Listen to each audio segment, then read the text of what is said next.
Welcome to Odd Spots, the show that explores the eccentric and intriguing things that people do.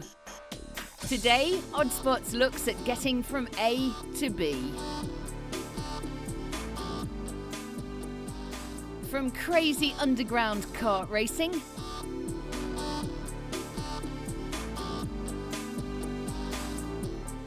to a toddler hitting new heights as a parasailer. Grown men racing baby bobby cars. Reliant Robins go smash and bash, and plenty more here on Odd Spots.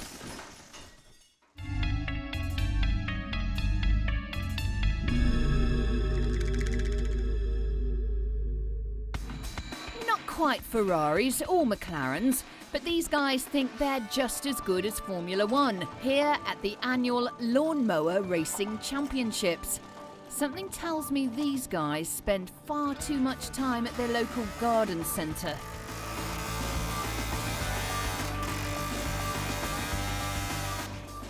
Yes, these men spend their weekends racing lawnmowers, which is ironic really, considering no man ever seems to want to cut the lawn on a Sunday. For safety reasons, the blades on these mowers have been removed. A comforting thought, because most of the drivers are forbidden from playing with sharp objects.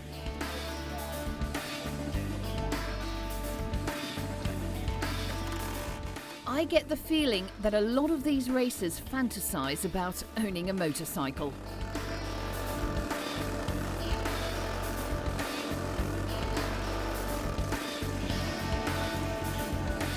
Spectators are asked to step back for fear of being mowed down as the racing heats up. All the mowers are cutting edge with only minor modifications.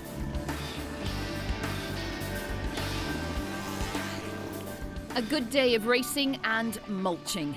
It's a groundkeeper's delight. But let's just be thankful they're cutting the grass, not smoking it.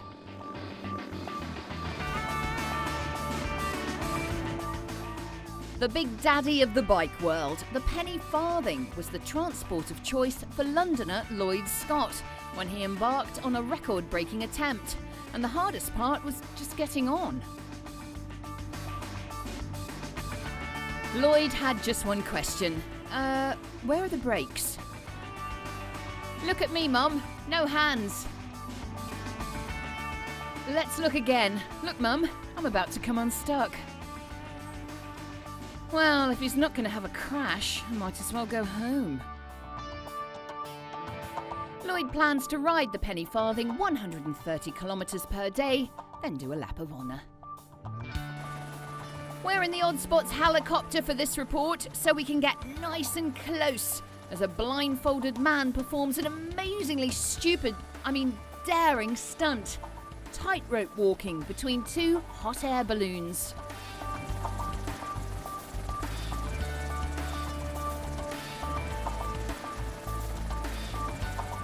Just look at the concentration. One slip and he's a pizza.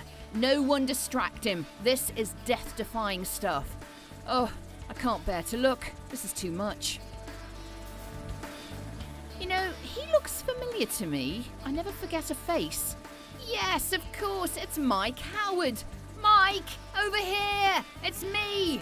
Remember, we met at last year's Hot Air Balloon Festival. And when Mike's not walking a tightrope, he's an airline pilot. Attention passengers, this is your pilot speaking. Today I'm flying while wearing a blindfold. With no toilet facilities on board the balloon, this guy was desperate to get off.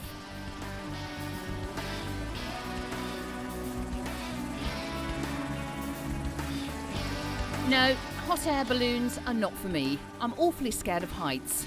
Funny, I'm not a bit afraid of widths.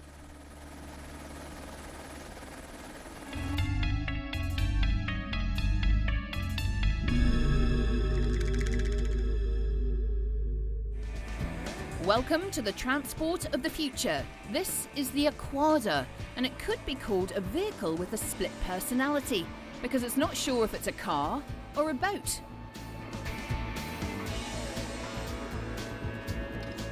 Now you can take shortcuts all over the city. Highway blocked? Take the river. River congested? Take the back road.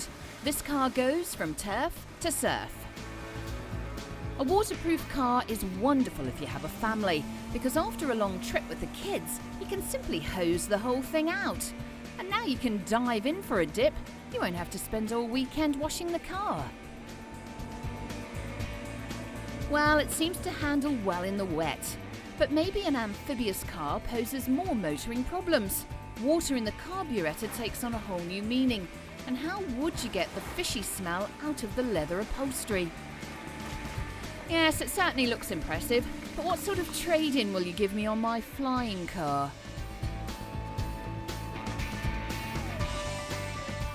Next stop, Tokyo, and here we are at the traditional Japanese log riding tournament. And in Japan, this is how they go for a spin.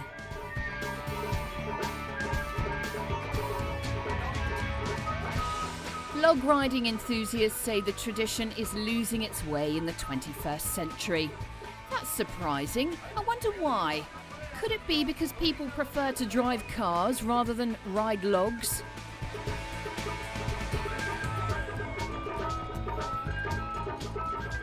These log riders make it all look pretty simple, but a log is not an easy beast to tame. Years of practice and absolutely no social life are essential to master the sport. I suppose one advantage of riding a log is that you'll never lose your keys. Ah yes, this looks as easy as falling off a log.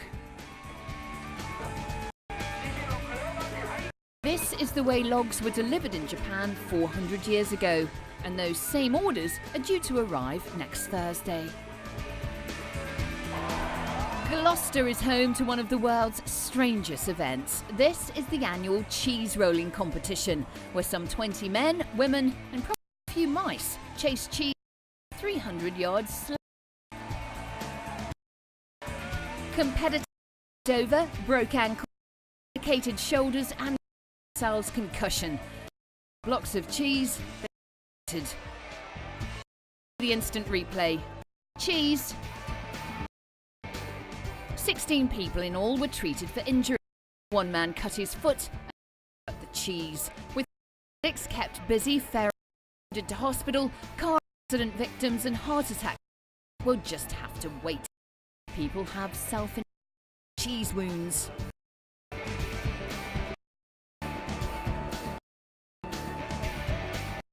Various running techniques were used on the day, including the mozzarella dash, the cheddar chase and the ricotta rollover. Next year, organisers are considering serving cheese and biscuits for the big race instead of beer.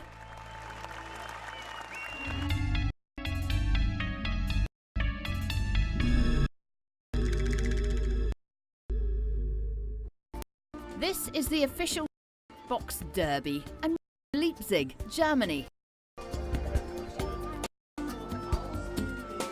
I don't know what sort of soap the Germans are using, but it certainly must come in big boxes.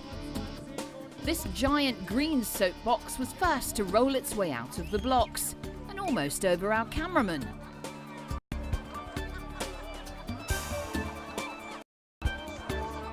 Hundreds of cheering spectators took their lives into their own hands and lined up by the course, staged on a downward slope for extra speed.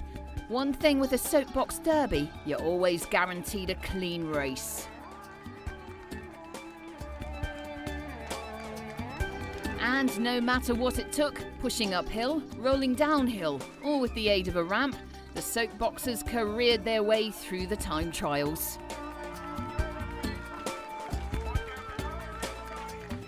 It's frightening to think that these young drivers will one day be on the real roads. This thing has the turning circle of a shopping trolley. And it's even more difficult to steer.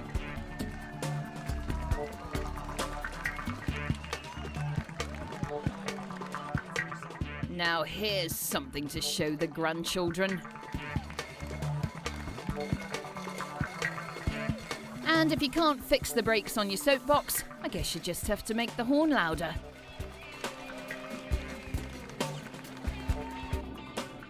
If you find getting there is easiest when you just take a taxi, get a load of this. This invention will make cab drivers obsolete because this is the new driverless taxi. All you do is climb aboard and tell the computer where you want to go. Take me to the Odd Spot studio, please. Now you can sit back in comfort without having to make small talk about the weather with the driver. And because we're dealing with a computer, you don't have to leave a tip and nothing can go wrong. Hey, we're going in the wrong direction. The Odd Spot studio is down that way. How do you stop this thing? A man in Thailand has come up with a cheap, environmentally friendly and completely embarrassing way to avoid the Bangkok traffic. He's made his own water bike and hopes the idea will catch on with locals who are fed up with traffic. I wouldn't bet your life savings on it. The bike runs completely on pedal power, so it's certainly not going to be an easy ride to your destination. The worst thing is when you get halfway across the water and realise you've left your briefcase behind. It's a good thing I've taken my 2 weeks annual leave, because by the time I get to the other side, I'll be due to start work again.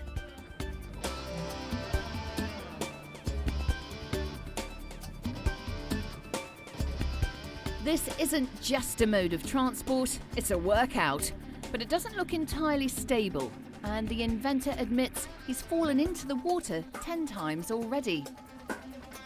Best keep a spare suit at the office, hey?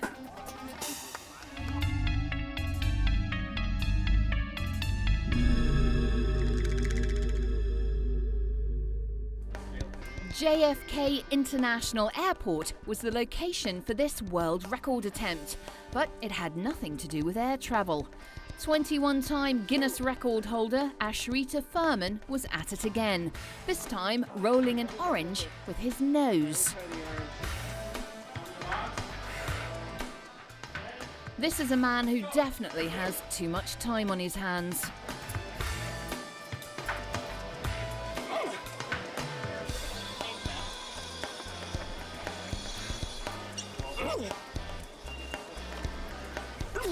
The aim of the day was to push the orange by nose for 1 mile within 29 minutes. It's hard work, with Furman running out of juice by the end. He certainly has a nose for the job, sniffing out the best techniques for orange rolling. And why are some of the oranges green? No, it's not what you think. Apparently unripened green oranges are faster to roll, making the challenge easier to complete.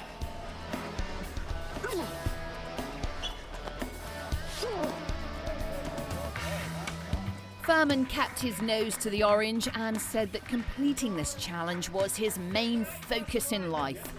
Well, you've got to aim for something, I suppose.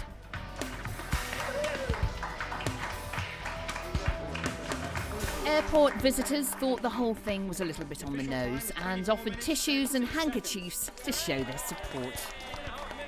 And finally, it's Furman by a nose, squashing the old record by over 3 minutes. Well done. Maybe we'll see you around. My daddy gave me this car for my birthday, but why can't he get his own to play with? Talk about big boys and their toys. This group of guys in Germany are racing bobby cars, vehicles made for children 1 year and up. When toys are involved, there'll always be tears and tantrums. But if all the drivers are good, they might get new cars for Christmas. The fanatical grown-ups are going high speed, and it'll come as no surprise that the idea to race these toy bikes came after a night at the pub.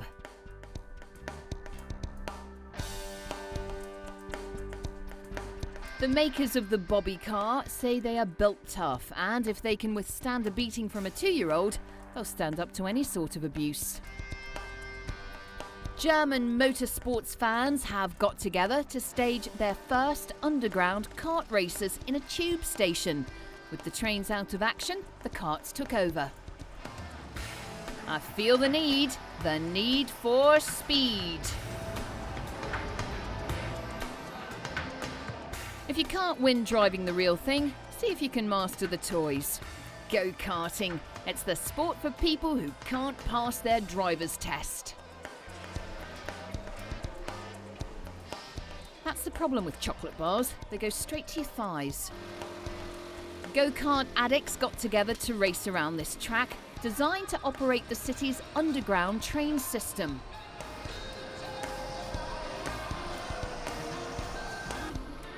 Hey, if you don't like the way I drive, get off the footpath. Illegal overtaking and whiplash was the order of the day.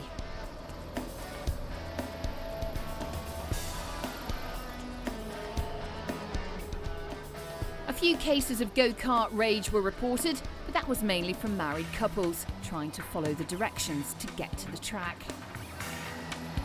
Pandemonium broke out when go-karters realised the organisers of the event had got the subway timetable mixed up and the 4:30 tube was heading their way.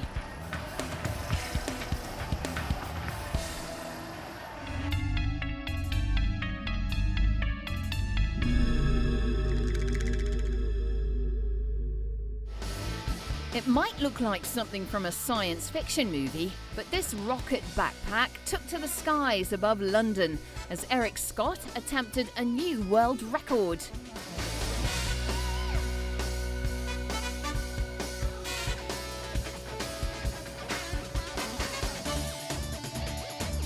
Do your coat up, Eric. It'll be cold up there. Helmet, check. Why are you wearing a helmet? You're not going anywhere. Don't mess this up, Eric. It's all on tape. Using a super-powered generator and a serve of beans for breakfast, Eric took off with a blast. And it certainly looks impressive, but with fuel limited to 30 seconds, a mistake could prove fatal. The trip to the top was amazing, but it was less impressive on the way down. Eric had to take the stairs like everyone else. And as long as you work on the 30th floor, this mode of transport could come in very handy. Over 25 Reliant Robins lined up on the grid to compete in the British Reliant Robin Grand Prix, and safety literally takes a back seat here. There's no point starting work on the engine now, boys. With these cars' reputation, there'll be a new model out before you can fix it.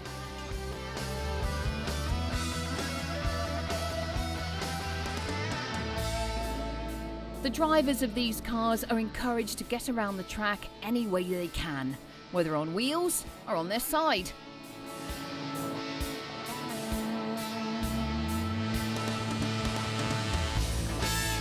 The Reliant Robin is loathed by most motoring enthusiasts because as a three-wheeled vehicle with a 750cc motor, it's more motorbike than a car, and most drivers get a kick out of seeing them smashed and bashed around the track.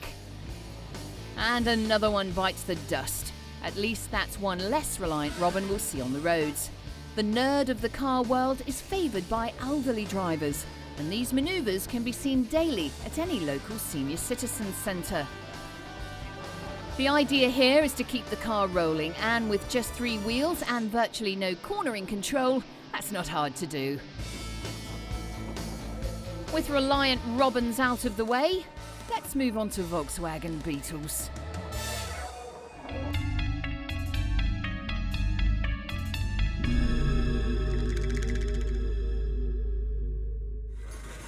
Popping to the shops for milk and bread?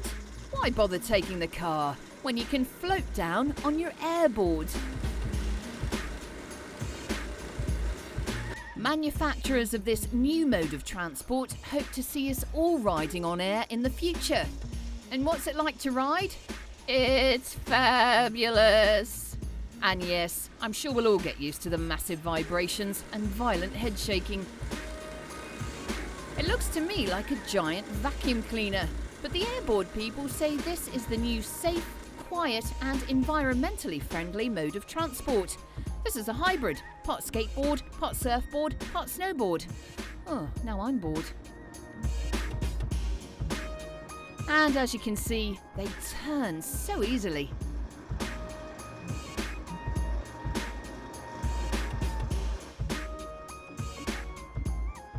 With a top speed of 20 miles per hour, the airboard will set you back around £17,000 sterling. So they're obviously targeting people with more money than sense and Porsche drivers. India has a new claim to fame. It's home to the world's youngest parasailer. Bishwajit is only 4 years old, but says he loves the sport. This isn't a hold-up, just an interview. His father drives the car that pulls him along, and Bishwajit parasails from behind. It's quite convenient, because with 5 children, there's no room for him inside the car anyway.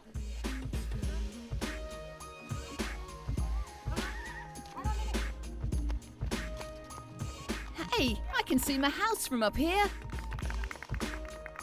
He can be seen parasailing daily and has picked up a lot of fans, not to mention a stack of frequent flyer points. A few stretches just to limber up before the next lift-off. The things some kids will do for a new computer game. Bishwajit, the Wonder Kid, showing off a brand new way to get high.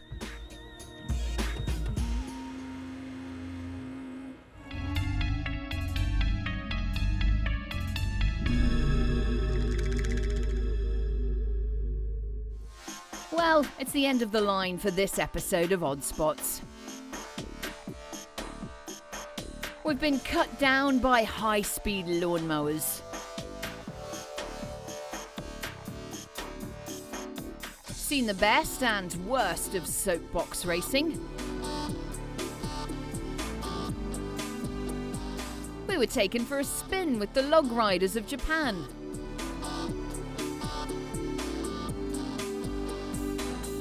And it's wet and wild, the amphibious car of the future. We don't know why they do it, but we're glad they do, because we've put them all together and made a TV show. See you next time, here on Odd Spots.